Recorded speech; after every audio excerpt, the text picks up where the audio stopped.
Today, we're going to talk about one of the biggest pain points for those of us who are heart-centered, impact-driven, purpose-driven, here to change the world, and that's content creation.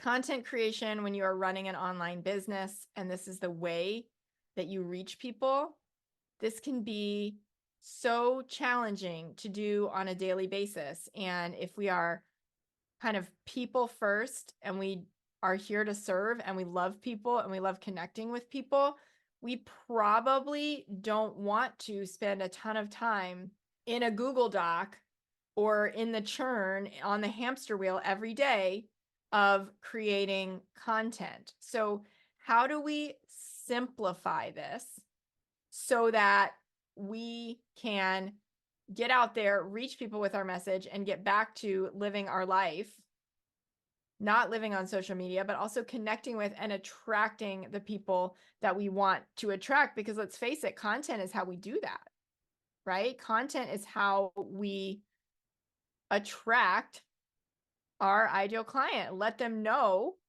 that we are the person for them.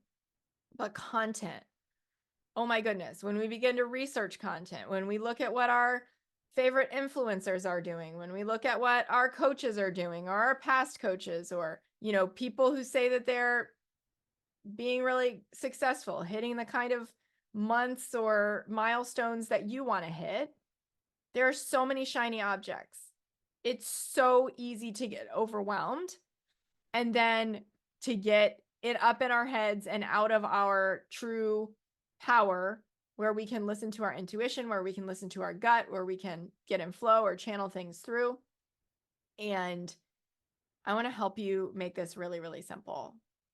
So instead of following through on our mind's ideal, our overachiever's ideal, our high achiever's ideal, our type A ideal, our perfectionist ideal, whatever, to do more, the more dialed down you can get, and I can tell you this from 20 years of marketing, the more dialed in you can get, the more simple you can get, the more you can become the go-to for a thing. So you might know that for a while, podcast guesting was the main attraction marketing method that I was teaching. And I became known for that one thing. It was very, very simple. It was like, if you want podcast guesting help and you want to do it in a relationship-driven, non-transactional, people-first, heart-centered way, Christine is your person. Now, the reason that we've expanded, and we've talked about this a lot, is because we realized that I help people market in a way that feels good for them, identify and market in a simple way that feels good for them, that I've been doing that for 20 years. And podcast guesting is a pillar of that. And also, it's not the only pillar of that. For example, you might be a writer. Well, I'm a writer too. I wrote a book. I've written tons and tons of posts. And it's about finding the one that's right for you, and about becoming so focused in your messaging that people know what to go to you for. So what is your core message? What is the one thing you want your audience to know from you? That's your core message. And if you write that down somewhere, you put that on a sticky note, wherever you create your content, that's going to help you to stay focused instead of using social media as a journal for whatever's on your mind that day and completely confusing people about who you are, who you take a stand for, and how you help those people that you take a stand for. Now, a lot of times when we simplify things, we create some extra time or some extra bandwidth for ourselves. And this in and of itself can be scary, because a lot of times we feel like we need to be doing all of the time in order to get the result that we want. That's how we've been trained. That's how we've been rewarded. And a lot of us are working on undoing that, myself included. So know that that may come up as you seek to simplify things, and also that that's okay. Like, that discomfort is something that you can be aware of, know that it's normal, and persist with the simplicity anyway. So one thing that I really, really want to recommend about simplifying your content and getting out there is that you get consistent first. Before you try to get really, really like super, super strategic, before you try to create a complex content calendar, if that's something that calls to you, get consistent. Are you being consistent right now?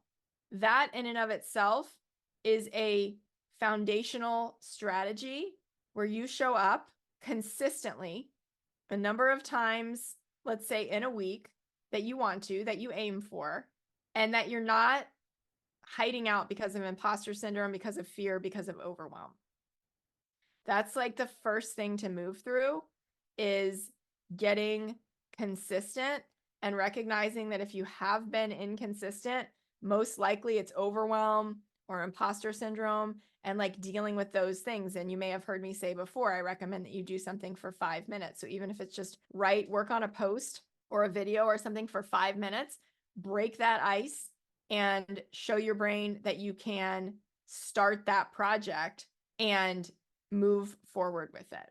Part of this also is honoring your unique energy as an amazing, magnetic person who people say about you that they love your energy, right? So people are saying that they love your energy. This is something that we want to capture in your content. Your energy is your superpower, and as one of my favorite marketers, Avery Ford, taught me, the energy with which you create content is the energy with which it will be received. I'm going to say that again. The energy with which you create content is the energy with which it will be received.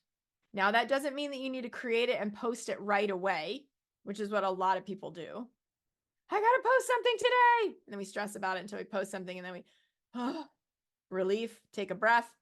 You don't have to post it right away, but if you create something from the space of expansiveness, then it's going to be felt. If you create from a place of flow, if you create from a place of possibility, this is going to be felt. So, for example, I know that when I was writing my book, I went to a coffee shop, I turned off all my notifications, I listened to ambient and instrumental music, and I got myself into a place of flow and channel, and just got that stuff out. And I didn't worry, but I thought about editing it later. So that's another great tip for you, is get it out in the fastest way possible, whether that's talking or writing for you.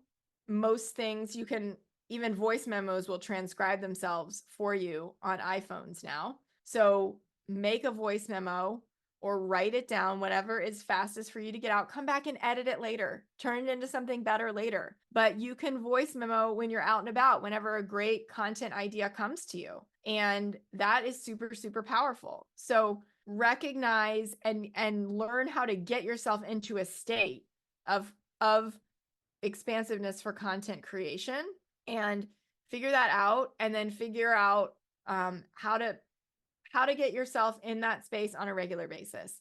Is it going to your favorite coffee shop, like it often is for me? Is it recording a voice memo like it often is for me?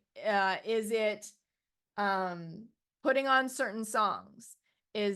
What is the trigger that you're going to set up for yourself so that you know, okay, I can relax, I can breathe, I can create from that space.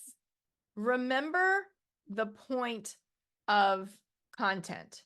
My next point is to remember the whole point of content, and that's to connect with more people than you could one-on-one. This is leverage. This is an asset that you're creating in your business that you can reuse. Don't get overwhelmed by me saying that. Don't worry about that right now. We're all about simplifying. But this is a way for you to reach people. I just heard that there are 5 billion people online on social media. 5 billion people. That's over half of the population of the planet. So you really have the ability to reach plenty of your ideal clients with your content. And the point of it is to connect. The point of it is to connect with them. And I call this creating an audience trust reserve. This speaks to the quality of the relationship that you build with your audience. What can they come to expect from you? What goodwill do they have toward you? What credibility are you creating? What desire are you creating? What know, like, and trust are you creating? That is your reserve that can potentially be tapped when you're ready to make offers, when you're ready to make calls to action, right? There's an ebb and flow to this.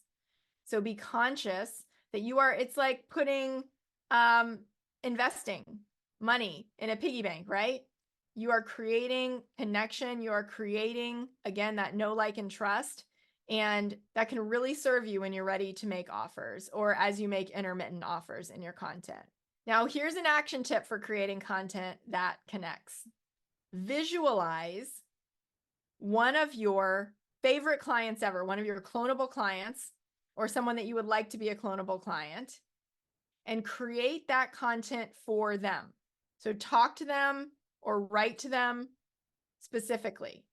Think about one of your favorite clients ever. Think about your clonable client or somebody, again, that you would love to have as a clonable client, and speak to them. Speak directly to them. If you're somebody who, when you coach, you forget what you're saying because you're in flow.